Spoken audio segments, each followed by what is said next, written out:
Welcome back. ఇక కేంద్ర రాష్ట్ర ప్రభుత్వాలపై ఏపీ రైతు సంఘ నేతలు ఆగ్రహం వ్యక్తం చేశారు. 2026 నుంచి 27 ఏడాదికి బడ్జెట్లో వ్యవసాయ రంగానికి సరైన కేటాయింపులు చేయలేదని అన్నారు.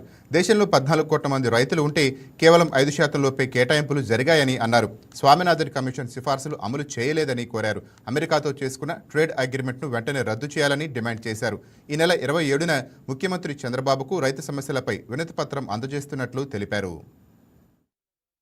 ప్రభుత్వానికి ఆ రాష్ట్రంలో వరి ధాన్యానికి కేంద్ర ప్రభుత్వం నిర్ణయించినటువంటి ఎంఎస్పి పైన 631 రూపాయలు క్వింటాల్కి అదనంగా బోనస్ ఇస్తూ ఉన్నటువంటి అంశాన్ని ప్రస్తావిస్తూ మీరు ఈ విధంగా ఇవ్వవద్దు అనేటటువంటి సూచనని కేంద్ర ప్రభుత్వానికి కేరళ ప్రభుత్వానికి పంపించడం జరిగింది. వాస్తవానికి స్వామినాథన్ కమిషన్ సూచించినట్లుగా భారత ప్రభుత్వం ఎంఎస్పి నిర్ణయించకపోవటం వలన భారతదేశం మొత్తం మీద కేంద్రం నిర్ణయించినటువంటి ఎంఎస్పి ధరలు రైతులకు వెళ్తానని అనుకున్నా స్వామినాథన్ కమిషన్ సూచించినట్లు C2+50%కి ఈ కేంద్ర ప్రకటించిన ఎంఎస్పి ధరలకి మధ్యన ఏటా దాదాపుగా 3 లక్షల కోట్ల రూపాయలు రైతులు నష్టపోతున్నారు అని చెప్పి నాబార్డు సర్వేలోను ఇతర పరిశోధనల్లో అధ్యయనాల్లో తేలింది. వాస్తవానికి ఇంకా ఎక్కువ కూడా ఉంటుంది. ఎందుకంటే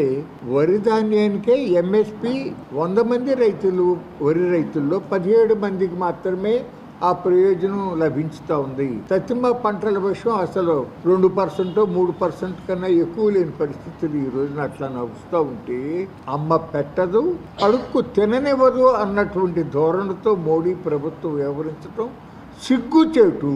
బహుశా కేంద్ర ప్రభుత్వం స్వామినాథన్ కమిషన్ సూచన అమలు పరచకపోగా 5 సంవత్సరాల బట్టి అమలు పరుస్తున్నటువంటి కేరళ రాష్ట్రాన్ని అది ఉపసంహరించాలని చెప్పి లేఖ రాయటం అనేది దుర్మార్గమైన విషయం.